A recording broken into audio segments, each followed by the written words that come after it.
another deep dive. This time, we're going to explore Know Yourself and Become Wealthy by Frank Katembo. Oh, yeah. Have you read this one? I have read this one. It's really thought-provoking. This book just, I don't know, really blew my mind. Yeah. And I can't wait to unpack some of the wisdom in it with you today. It's a good one. So just to introduce this for everyone listening out there, this book, it really challenges the traditional ideas that we have around what it means to get rich. Absolutely. And the author, Frank Katembo, he really says that, financial success is actually a result of something much deeper. Much deeper than just the money. Which is truly knowing yourself. Right. So that's kind of the premise here. Yeah, and the beautiful thing is that he doesn't hold back on the bigger questions as well. Yeah. He asks things like, is traditional religion a barrier to true self-knowledge? That's a big one. Yeah. Yeah, he asked the question, are we just playing out destinies that we didn't choose? Ooh, I like that. There's a lot of meat to this book, for sure. Yeah, there is. And it kind of reminds me of that idea that we might be, living someone else's script. Living someone else's script. Yeah, he uses that analogy. That's such a good analogy. Imagine Solomon trying to live the life of Moses. Yes. It would be a disaster. Like, what a mess that would be. Total disaster. It's such a great analogy because I think we can all relate to that feeling of trying to force ourselves into, a box that we weren't meant to be in. Absolutely. Trying to be something that you're not. Yeah. And then wondering why we feel so frustrated or unfulfilled. Yeah, for sure. And so that's kind of what I love about this book, is that it brings it back to the importance of self-knowledge. Yeah, it all starts there. Yeah. I mean, that's where true wealth is found. And if you don't even understand your own nature and your own purpose, right, how can you possibly create a life that actually is a reflection of that? I think it's so easy to get caught up in what other people think we should be doing. Oh, for sure. Or, what society tells us is success. Totally. And it can be really easy to lose sight of what truly lights us up. Yeah, it can be really easy to compare yourself to other people as well. Oh, yeah. Comparison is the thief of joy, right? That's it. That's the one. So it makes me think about all the times I've tried to be someone I'm not, Yeah. It's exhausting. It's exhausting. And it's like you're swimming upstream all the time, right? Yeah, it's like you're fighting against your own current. For sure. For sure. So I love how this book brings it back to that foundation of self-acceptance and self-love. Yeah.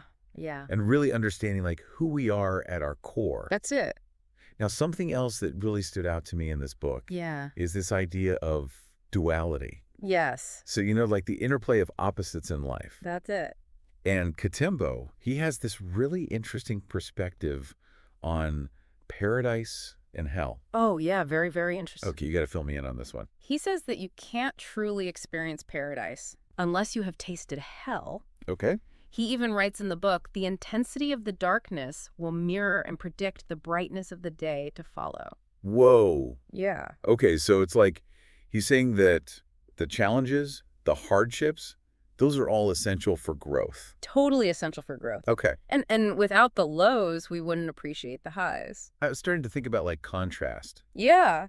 It's like colors, they look more vibrant when you have contrast. Right. And so you need both darkness and light to create that full spectrum of experience. Yeah, and so I think a lot of times we're so focused on avoiding pain and discomfort. Yeah, we run from it. That we actually miss out on the opportunity to learn and grow from those experiences. Absolutely. So Katembo, he's kind of encouraging us to embrace the full spectrum. Embrace the full spectrum. Of life. Of life, the good, the bad, the ugly. Yeah, the ups, the downs, the messiness of it all. That's it. And he says that's really essential for reaching your full potential. This ties into another really interesting part of the book, which is this idea of the forbidden fruits of knowledge. Yes. And he kind of connects this to, the biblical story of Adam and Eve. Right.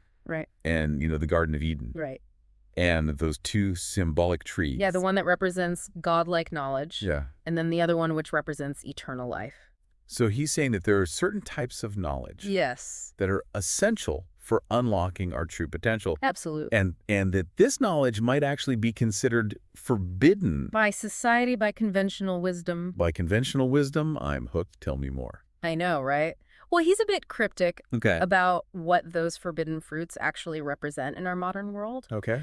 But he hints that accessing them is possible Okay. through what he calls the generative law of creation. Okay, so he's talking about manifestation here. It's his take on manifestation, but there's a twist. it goes deeper. Okay. Deeper than just wishing and hoping. Yeah, I think a lot of people have this misconception that manifestation is just like, putting it out there. Putting it out there and then like, sitting back and waiting for it to happen. Sit on the couch. Yeah. Eat your bonbons. But this is about deliberate creation. Deliberate creation, deliberate action. And it seems like he's not just talking about, attracting material wealth either. No. He's talking about creating a life of purpose and fulfillment on a soul level. Yeah, and this is where it gets even more interesting. Okay, I'm ready. Katembo doesn't believe that we're simply creations. Oh. He says that we are co-creators. Okay. We are partners with the divine. Okay, hold on. My mind is officially blown right now. I know, right? Because that completely shifts the power dynamic. Completely shifts it. So if we're co-creators, yeah, then we have so much more responsibility and possibility than we realize. Oh, yeah. Right. And that's what makes this whole concept of the law of creation so fascinating, because he really emphasizes that the universe is like an obedient servant, ready to carry out our commands. Whoa. So the question is, what commands are you giving? What am I authorizing the universe to deliver into my life? That's the big question. I love that imagery, though, because it makes me think about, we're not just like, victims of circumstance or pawns in some cosmic game.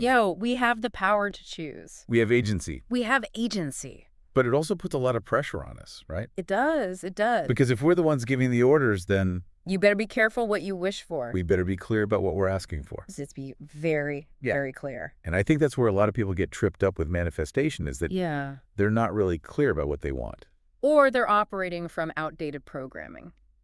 Oh, yeah. Tell me about that. He talks about how a lot of us, especially when it comes to money and abundance, we're operating from these old, outdated programs. Like limiting beliefs. Limiting beliefs that were installed in our childhood. That were put in there, before we even had a chance to question them. Before we could even speak. Yeah, and I think this is especially true when it comes to our beliefs about money. Oh, yeah.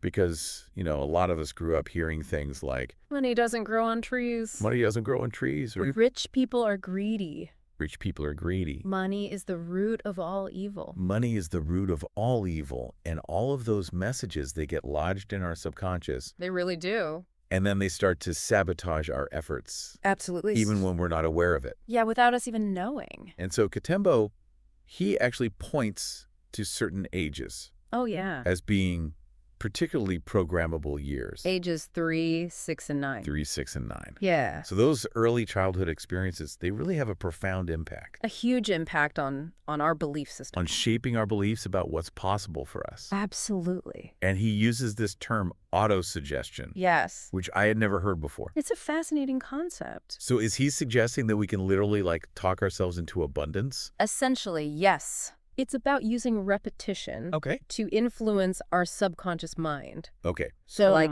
affirmations, but with more structure and intention. Similar to affirmations. Okay. But it goes deeper. Okay.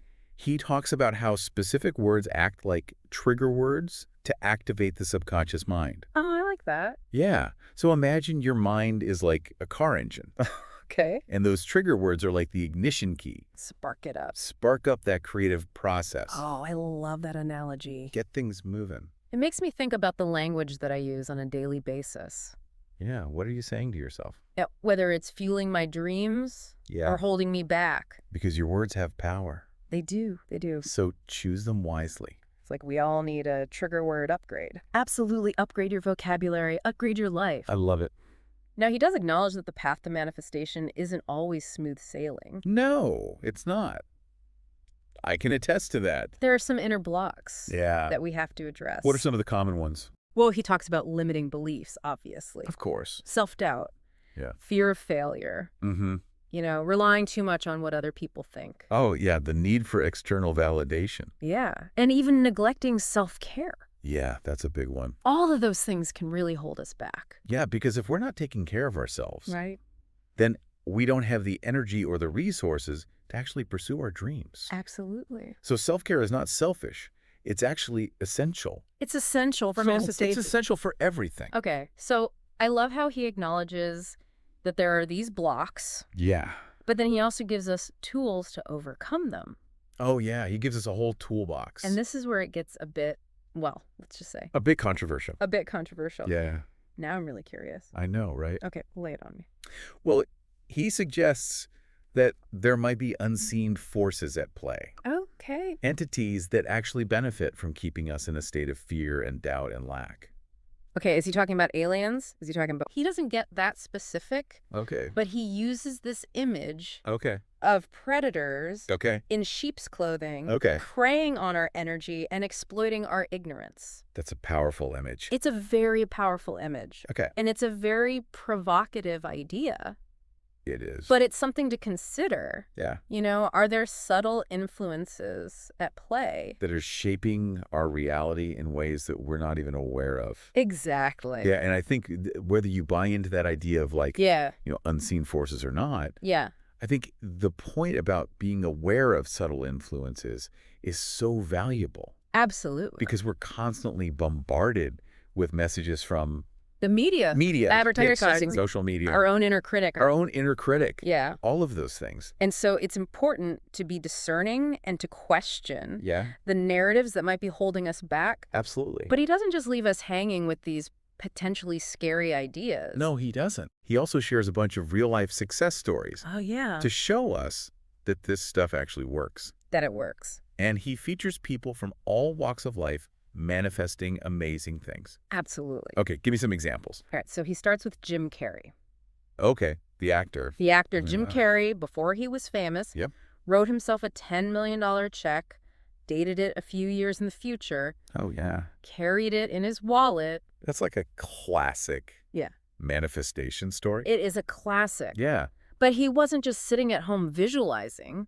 Right. He was taking massive action. He was putting in the work. Putting in the work. Honing his craft. Honing his craft. Putting himself out there. Putting himself out there. Facing rejection after rejection. Rejection after rejection. But he kept going. But he kept that belief. Because he had that vision. Yeah. Okay, what other stories does he share? Well, there's a story of Maria, a woman who was diagnosed with a serious illness. Okay, so this is where it gets really inspiring to me. Is like seeing how these principles can apply even in the face of serious challenges. Absolutely. Okay, so she was diagnosed with a serious illness. Yes, and she didn't just rely on conventional treatment. Okay. She also actively used visualization and affirmations. So she was approaching her healing from both a physical and a mental, spiritual level. That's it. That's powerful. Very powerful, and she made a remarkable recovery. Wow. It really highlights that mind-body connection. Yeah. And how powerful our beliefs can be. Yeah, because I think sometimes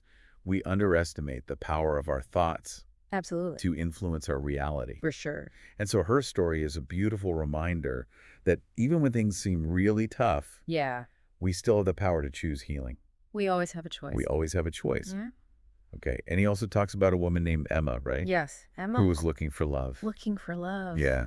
And she had been through a lot of heartbreak, a lot of difficult relationships. And she realized that she needed to shift her own energy before she could attract a healthy relationship.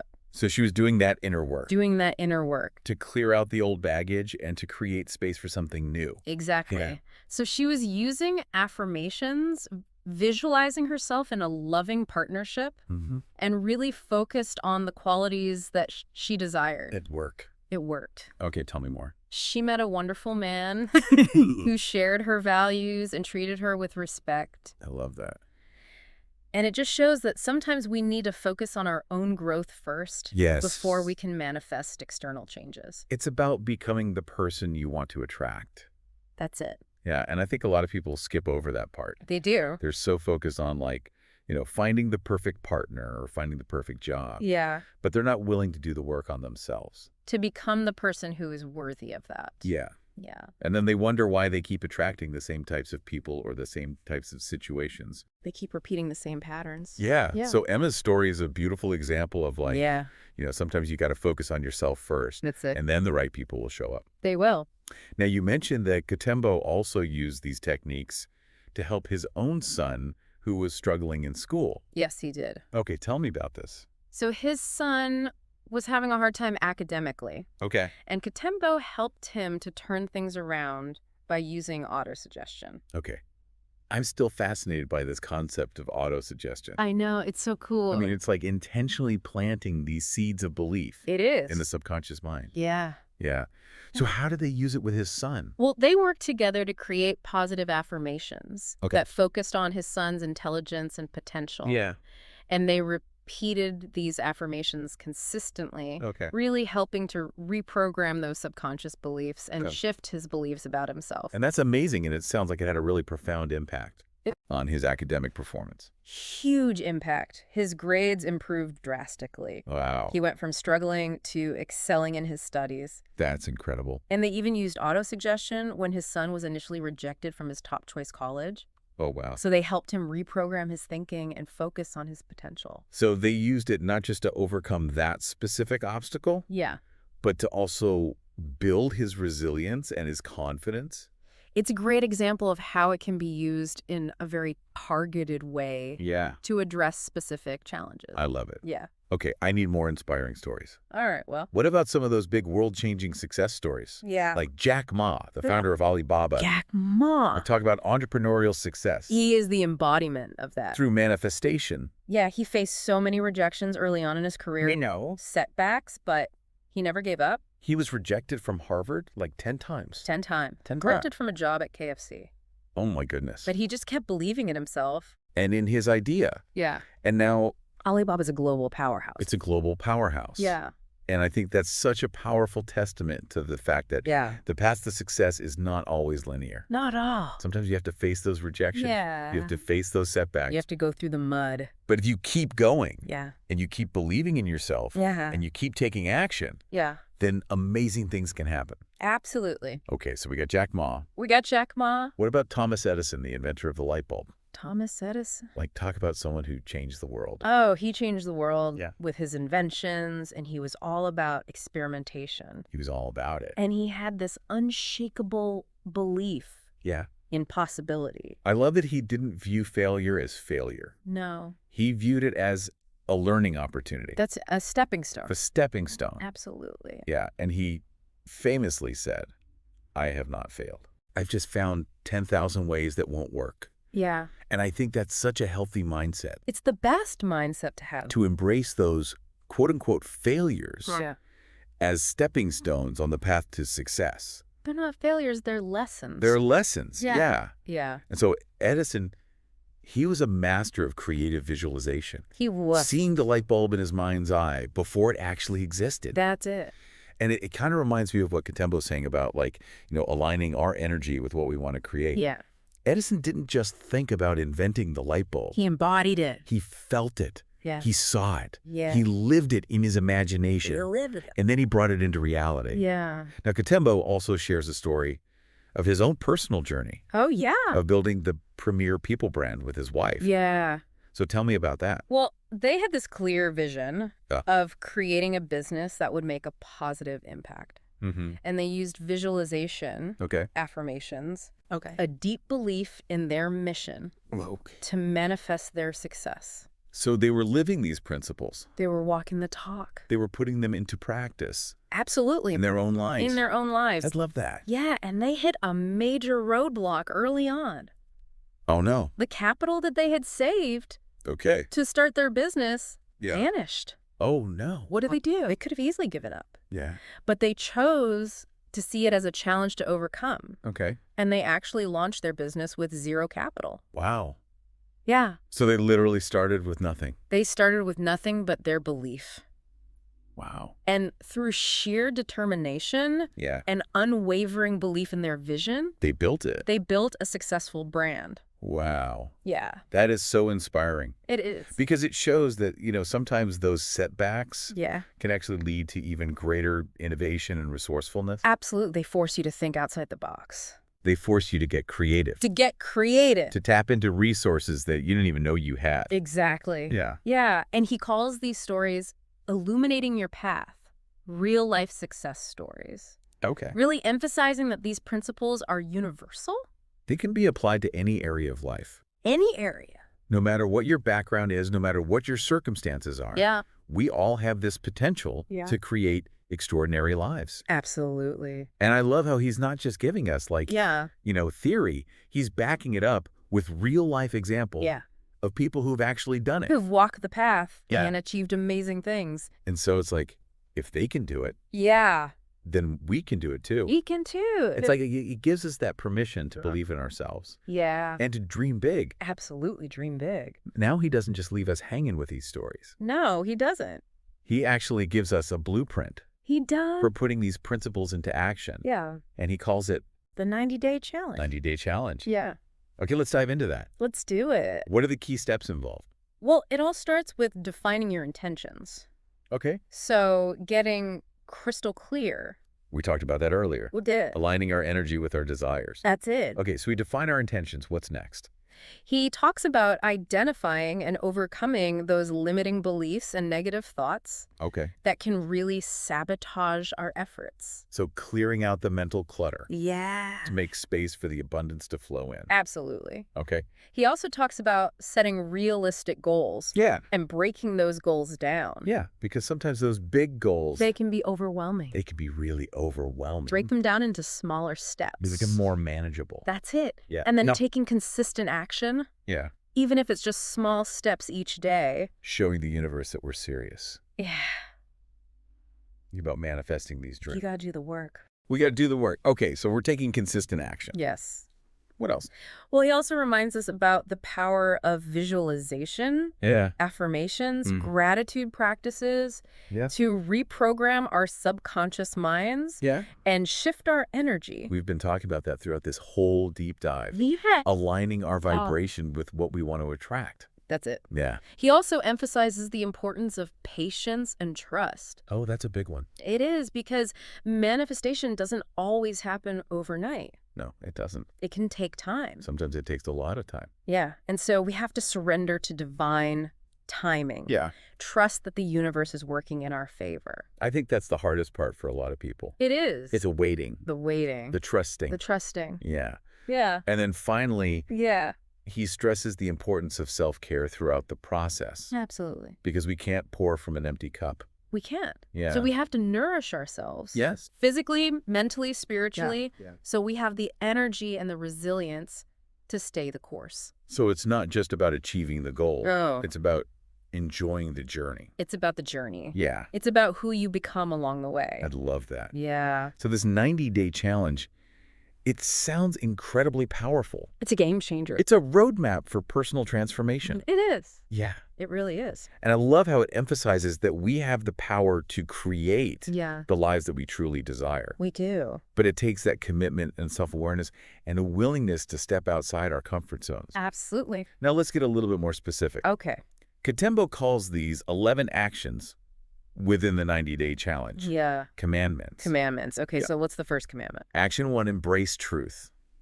Ooh, that sounds intense. It is. Okay, what does that actually mean in this context? Well, he's challenging us to really confront those deep-seated beliefs that might be holding us back. To be brutally honest with ourselves. So no more sugarcoating. No sugarcoating. It's about taking off the rose-colored glasses. Take them off. And seeing things as they truly are. As they are. Even if it's uncomfortable. Even if it's uncomfortable. Yeah. Yeah. So he wants us to question everything. Everything. We've been taught. Everything. Especially if it's creating limitations in our lives. Absolutely. Yeah. And I think that can be really challenging for people. Absolutely. Because it's like you're questioning your foundation. Your foundation, your belief system. This whole worldview. Yeah. And so it can feel very destabilizing. It can. But he's saying that much of what we accept as truth is actually a mix of lies and half-truths. Oh, wow. Designed to keep us disempowered. Okay, so it's like we need to deprogram ourselves from all the negativity and the limiting beliefs that we've absorbed over the years. Absolutely. Yeah. And he even suggests examining the things that we consider to be false. Okay, hold on. Why would we focus on things that we know aren't true? Because he believes that what we perceive as false often holds a deeper truth. Okay. It's about challenging the very nature of truth itself. Okay. And being open to new perspectives that might challenge our existing worldview. All right. This is a mind bender for sure. I know, right? It's like he's saying, don't just accept things at face value. Yeah. Dig deeper and find your own truth. Find your own truth. Yeah. Yeah. And that digging deeper is where the real transformation begins. Okay. I love that. Because once we've confronted our own limiting beliefs and started to question the truths that we've been holding on to, we can start to build a new foundation for our lives. A foundation based on empowerment and possibility. Okay, that makes sense. Yeah. So it's like we're clearing the ground. Clearing the ground. Before we can plant new seeds. Absolutely. Okay, what's action 2? Action 2, set your life intentions. Okay, I've done vision boards and goal-setting exercises before. Yeah. Is this similar? Well, it's similar, but he takes it a step further. Okay. He wants us to define our aspirations with crystal clear clarity across every area of our life. Okay. So think about what you genuinely want to experience. Yeah. Not what you think you should want. Okay, so we're talking about getting really specific here. Specific. About what we want to manifest. Yeah. Not just setting these vague goals. Vague goals. Like, I want to be happy. Yeah. What does that even mean? What does that even mean? Yeah. You got to define it. So it's about painting a picture. Painting a detailed picture. With words. Yes. Of what we want our life to look like. In every area. In every area. Health, relationships, finances, career. Purpose. Purpose, all of it. I'm starting to envision a life that's just bursting with abundance. Yes. In every sense of the word. That's what we want. That's exciting. It is exciting. But Katembo emphasizes that setting intentions is just the first step. The real magic happens when you combine intention with inspired action. So we can't just sit back and wait for the universe to deliver everything on a silver platter. No, you got to do your part. We got to do our part. Yeah. Okay. Yeah. And that's where action 3 comes in. Create vision pages. Ooh, I love this part. I know, it's fun. It's where we get to unleash our creativity. Yes. And bring our dreams to life on paper. That's it. So tell me about these vision pages. Well, it's about curating a visual representation of your desired reality. Okay. So using images, words, symbols. Okay. Anything that resonates with your aspirations. Okay, so it's like we're building a visual roadmap for our dreams. It is. I love that. And as you create your vision book, yeah, you're not just arranging these images on a page, you're imbuing it with your energy, your hopes, your dreams. So it becomes like a tangible representation it does. Of what you want to create. Yeah, it's like you're sending this clear message to the universe. Yeah. This is what I'm calling in. I love it. Yeah. And he emphasizes engaging all of your senses as you create your vision pages. Okay. So feel the emotions, visualize the experiences, even imagine the conversations that you'll have once you've achieved your goals. So it's not just about seeing the end result. No. It's about embodying the experience. Embodying the experience. Of living that reality. Yes. Feeling the joy, the gratitude. Yes. As if it's already happening. You're creating a vibrational match. Yeah. For what you want to attract. I'm ready for action 4. Action 4, make empowered choices. Okay, so I'm sensing a theme here. Yeah. It's not just about thinking positive thoughts. No. It's about aligning our actions with our desires. That's it. But how do we make sure that our choices are truly in alignment with our goals? Well, he encourages us to become aware of the potential consequences of each decision. Yeah. And to choose the path that resonates most deeply with our heart and our intuition. So it's about tuning into that inner voice. Yeah. And making choices that feel expansive. Yes. And aligned with our true selves. That's it. Not just following the crowd or doing what we think we should do. No, follow your own path. Follow your own path, Yep. yeah. And I think that can be really scary for people. It can be. Because it often means going against the grain. It does. It means doing things differently. But that's where the magic happens, when you step outside of your comfort zone. Yeah, and I think a lot of us are so afraid of making the wrong choice. Yeah. That we end up making no choice at all. Or we let other people make choices for us. Yeah. Yeah. And then we end up living a life that's not truly our own. Yeah. And so I love how Katembo emphasizes trusting that inner wisdom and aligning your actions. Align your actions. With your highest truth. That's it. And he also highlights the importance of taking responsibility for our choices. Yes. We're not victims of circumstance. No, we're not. We always have the power to choose differently. Even when we're faced with challenges. Absolutely. And I think that's such an empowering reminder. It is. Because it means that we're not powerless. No. We have agency. We do. We have the ability to create change in our lives. Yeah, it's about taking ownership yeah. of your life and creating the reality that you want. One choice at a time. One choice at a time. I love that. And that brings us to action 5. Okay. Live the feeling of your desires being fulfilled. Okay, this is where the manifestation magic really comes in. Yeah. I've heard of this concept before, but I'd love to hear Katembo's take on it. Well, he wants you to act as if your goals have already manifested. Okay. Embody the emotions, the thoughts, the behaviors of the person you would be if your dreams were already a reality. So it's like we're stepping into the role that we want to play? Yeah. Even before the stage is set.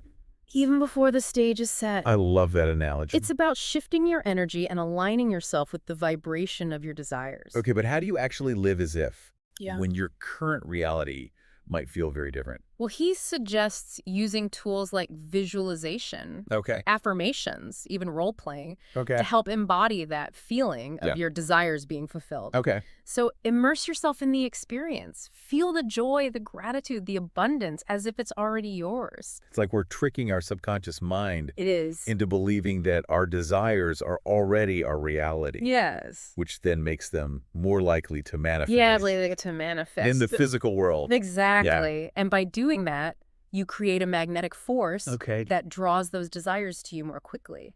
It's starting to feel less like wishful thinking Yeah. and more like a powerful technique It is. for shaping reality. It is a technique. It makes so much sense. It does. And that's where action 6 comes into play. Repetition and daily rituals. Okay, so this sounds like it's about building consistency and momentum. It is. Okay. He emphasizes the transformative power of repetition, particularly when it comes to influencing the subconscious mind and creating new neural pathways. So it's about creating habits that keep us aligned. Aligned with your goals. With our goals. Yeah, make those intentions a part of your daily life.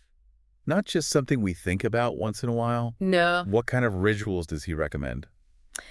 Well, he suggests things like daily affirmations, Okay. visualization exercises, Okay. journaling gratitude practices. Okay. Anything that helps you to stay focused on your goals and cultivate a positive mindset. So it's about weaving those intentions into the fabric of our daily routines. Absolutely. It's not just about a one-time burst of inspiration. Yeah. It's about creating a sustained energy flow. A sustained effort. Yeah, and doing it consistently. Consistently. Even when you don't feel like it. Even when you don't feel like it. Yeah, I can see how that would build momentum. It does. And create lasting change. Lasting change. Okay, what's next on his list? Action 7, cultivate an attitude of gratitude. Oh, gratitude is always such a big theme. It's huge. In these manifestation conversations. It is. And it's about focusing on what we already have. Right? Yes. Appreciating the blessings in your life. Yeah. Recognizing the abundance that already surrounds you. Yeah. Make gratitude a daily practice. Acknowledge the good things, big and small. That's it. Okay. But how does gratitude actually help with manifestation? Oh, okay. I've always struggled with that connection. Well, when you focus on what you're grateful for, Okay. you shift your energy from a state of lack to a state of abundance. Okay. You begin to see the world through a lens of possibility, which naturally attracts more good things into your life. So it's like we're training our minds to focus on the positive. Yes. And that creates this ripple effect. It does. Of abundance. It's like you're tuning into a different frequency. Yeah, I can see how that would work. And it's not just about feeling grateful in your head. It's about embodying that gratitude. Yeah. Feeling it in your heart. Yeah. Expressing it outwardly. Yeah. It's a way of being. Yeah. Not just a fleeting thought. Yeah. Yeah. Okay, I can see how that would create a huge shift in energy. It does. Okay, what's action 8? Action 8, give and serve.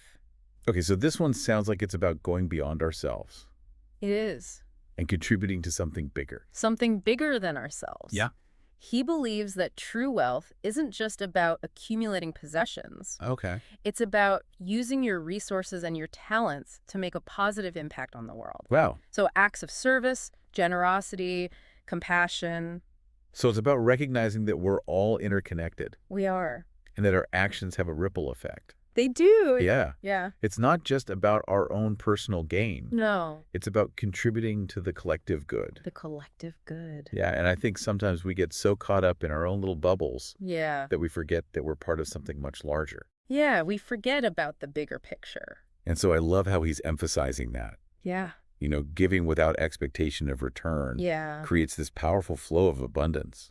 It does. Yeah. It's about shifting from a scarcity mindset to an abundance mindset, recognizing that there's enough for everyone. Yeah, and I think that's a really important distinction. It is. Because a lot of people operate from this place of scarcity. They do. Like there's not enough to go around. Yeah. So I have to hoard everything for myself. Yeah. And that creates more scarcity. It does. Whereas when we operate from a place of abundance, we're more likely to give. Yeah. And that creates more abundance. It creates a ripple effect. Yeah, it's like a virtuous cycle. It is. And this is starting to feel less like a self-improvement plan. Yeah. And more like a blueprint for living a truly meaningful life. Yeah, it's about aligning your actions with your values. Yeah. Creating a world that you're proud to be a part of. Yeah, I love that. And what's fascinating is that he suggests that this outward focus actually supports our own manifestation journey. I can see how that would be true. Yeah. Because when we're focused on giving and serving, we're not so caught up in our own little dramas. No. And we're more open to receiving the abundance that the universe has to offer. Absolutely. Okay, what's action 9? Action 9, flow with the divine. Ooh. This one sounds a bit more mystical. It does. Okay. He encourages us to surrender to the divine order. Okay. Trust in the timing of the universe. Okay. And to release the need to control every aspect of our lives. That's a tough one for me. I know, it's tough for a lot of people. Yeah, because we like to be in control. We do. We like to feel like we're in the driver's seat. Yeah. But he reminds us that we're not meant to do everything on our own. Okay. We're part of something much bigger than ourselves. Yeah. And when we tap into that power, yeah, that's when we create space for miracles to occur. Okay. I'm willing to give it a try. I think it's worth experimenting with. Yeah, because letting go of control can be incredibly freeing. It can. Even if it feels scary at first. It can be scary, but it's also exhilarating. Yeah. When you realize that you don't have to carry the weight of the world on your shoulders. So it's about trusting Trust. that there's a higher intelligence at work. Yeah, a higher power. Guiding and supporting us. Yeah. Even when we don't understand the plan. Even when we don't understand. Yeah. Yeah. Okay, this is starting to feel less like a set of rules. Yeah. And more like a spiritual practice. It's a way of life. Yeah. Yeah. Okay, what's action 10? Action 10, envelop yourself in unconditional love. Ooh, that one sounds beautiful. It is a beautiful concept. Yeah. He believes that unconditional love is the highest vibration that we can access. Okay. And it's the key to unlocking true abundance and fulfillment. And I love that idea because it's about recognizing the inherent goodness in ourselves and in others. That's it. He encourages us to cultivate love and acceptance for ourselves, extend compassion and kindness to others, and to practice forgiveness. So it's about creating a ripple effect of love. Absolutely. Starting with ourselves and extending outward to the world. To the world. It's like we're all part of this interconnected web We are. of love.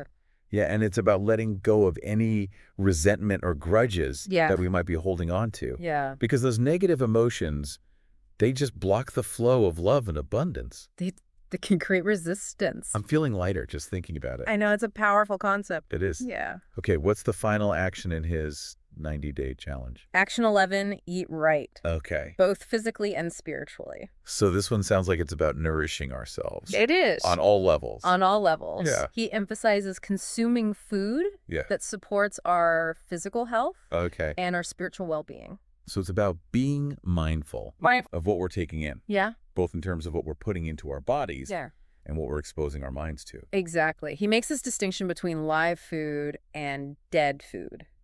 Okay, what does he mean by that? Well, he's suggesting that the foods we eat can either enhance our vitality or deplete our energy. Okay. So he encourages a diet rich in whole nutrient-dense foods that vibrate at a higher frequency. Okay, so it's about choosing foods that are alive with energy. Yes. And he applies the same principle to information. He does. So it's about being discerning about the books we read, the shows we watch, the conversations we engage in. Absolutely. Making sure that we're feeding our minds with content that inspires and uplifts us. Yeah. Just like we nourish our bodies. Exactly. With healthy food. Exactly. So it's about creating a healthy environment. A healthy environment. For our minds and bodies. Yeah. One that supports our growth and well-being on all levels. That's it. And by doing that, we create fertile ground for our intentions to manifest. Absolutely. You set the stage for success. I love it. This is starting to feel less like a challenge. Yeah. And more like a lifestyle change. It's a way of life. Yeah, it's a holistic approach. It is. To living a life of abundance and purpose. Absolutely. Katembo's definitely given us a lot to think about. He has. And it's not just theory. No. He's backed it up with those inspiring real-life stories. Yeah. His 90-day challenge is more than just a set of steps. Yeah. It's a journey of self-discovery and transformation. That's it. Yeah. It is. It's a reminder that we have the power to create the lives we truly desire. Yeah. But it takes commitment. Commitment. Self-awareness. Self-awareness. And a willingness to step outside our comfort zones. Absolutely. All right, I'm ready to hear about more of those success stories. Let's move on to the next part of our deep dive.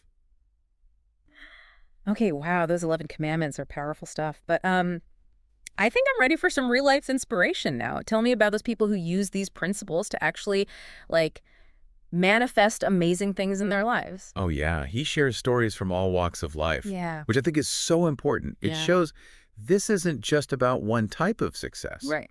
Like, he starts with Jim Carrey. Okay. The actor. Yeah.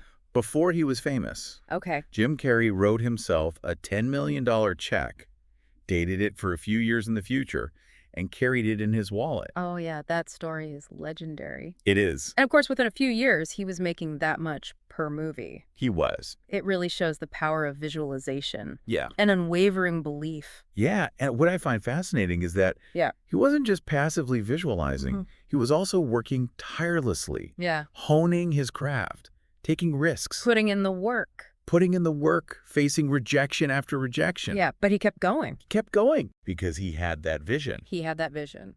Okay, what other stories resonated with you? Well, there's Maria, a woman who was diagnosed with a serious illness. Okay, this is where it gets really inspiring to me. It's like seeing how these principles can apply even in the face of really serious challenges. Absolutely. Okay, so she's diagnosed with a serious illness. She was, and she didn't just rely on conventional treatment. Okay. She also actively used visualization and affirmations. So she was approaching her healing from both a physical and like a mental, spiritual level. That's a holistic approach. That's powerful. Very powerful. And she made a remarkable recovery. She did. Wow. It really highlights that mind-body connection. Yeah. And how powerful our beliefs can be. Yeah, because I think sometimes we underestimate the power of our thoughts. Absolutely. To influence our reality. For sure. And so her story is a beautiful reminder that even when things seem really tough, we still have the power to choose healing. We always have a choice. We always have a choice. Yeah. Okay, and you mentioned Emma, right? Yes, Emma. She was looking for love. Looking for love. Yeah, and she had a history of difficult relationships. She did a lot of heartbreak. Yeah, and she realized that she needed to work on herself before she could attract a healthy partner. Exactly. So she was doing that inner work. Doing that inner work. Clear out the old baggage to create space for something new. Yeah, she started practicing daily affirmations, visualizing herself in a loving partnership. Okay. Focusing on those qualities that she desired in a partner. And it worked. It did. Tell me more. She met a wonderful man. Yeah, I love happy endings. Who treated her with respect. Okay. And shared her values. I love that. It's a great example of how inner work is often necessary before we can manifest those external changes. It's about becoming the person you want to attract. That's it.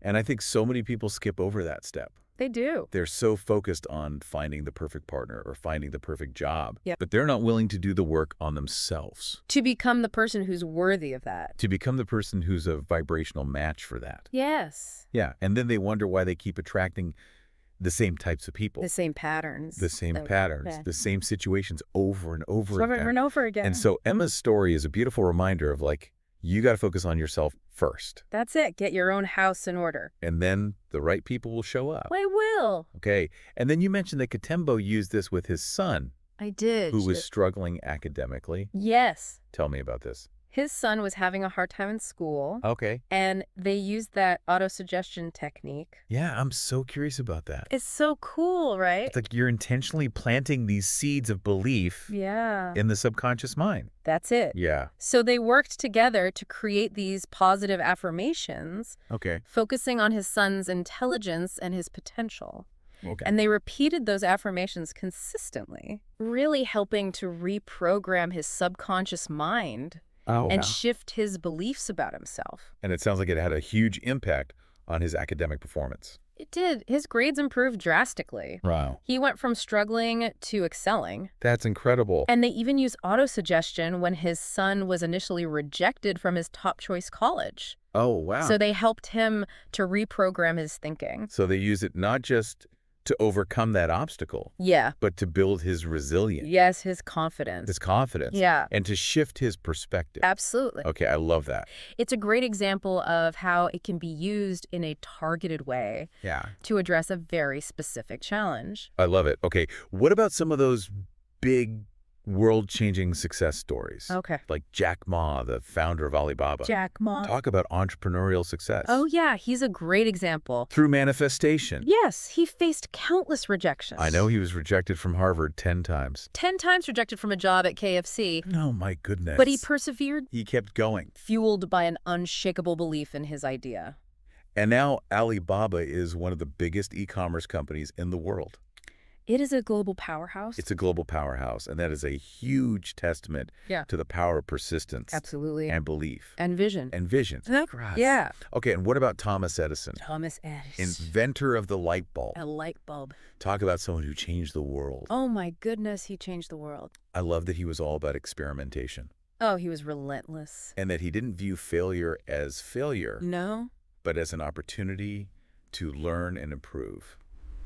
That's a stepping stone. Yeah, and he famously said, I have not failed. Yeah. I've just found 10,000 ways that won't work.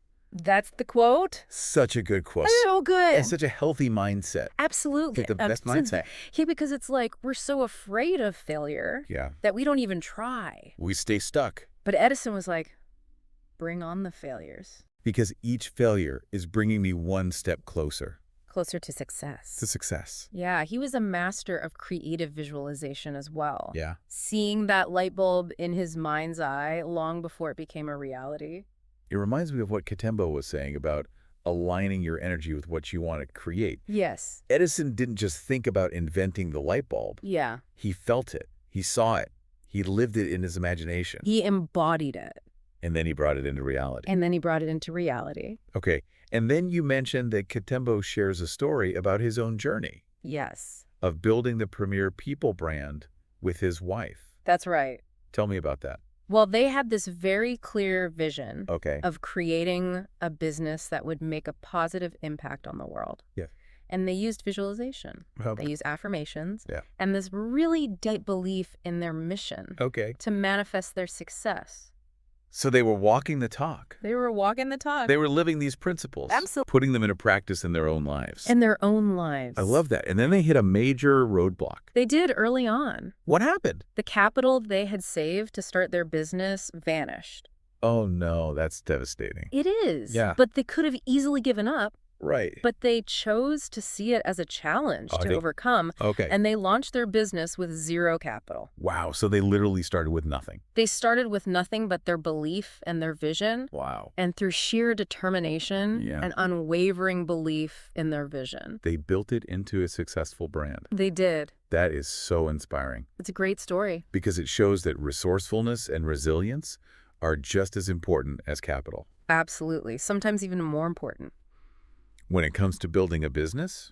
Sometimes those setbacks can lead to greater innovation. Absolutely. They force you to get creative. They do. Okay. And he calls these illuminating your path real-life success stories, emphasizing that these principles really are universal. They can apply to any area of life. No matter what your background is, no matter what your circumstances are. It doesn't matter. We all have the potential. We do. To create extraordinary lives. Absolutely. Frank Katembo's Know Yourself and Become Wealthy is a book that challenges us to think differently about success and embrace our power as co-creators. It really does. I love how he blends spirituality with really practical advice. Yeah. And he's given us so much to think about.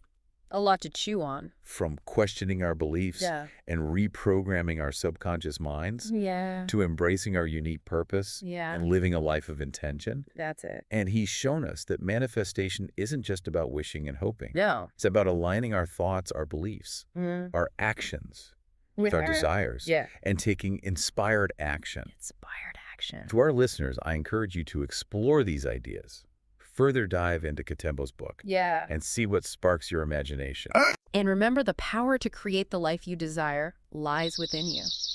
It's time to step into your full potential. Absolutely. Thanks for joining us on The Deep Dive.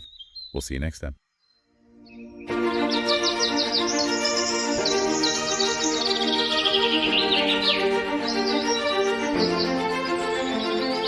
you.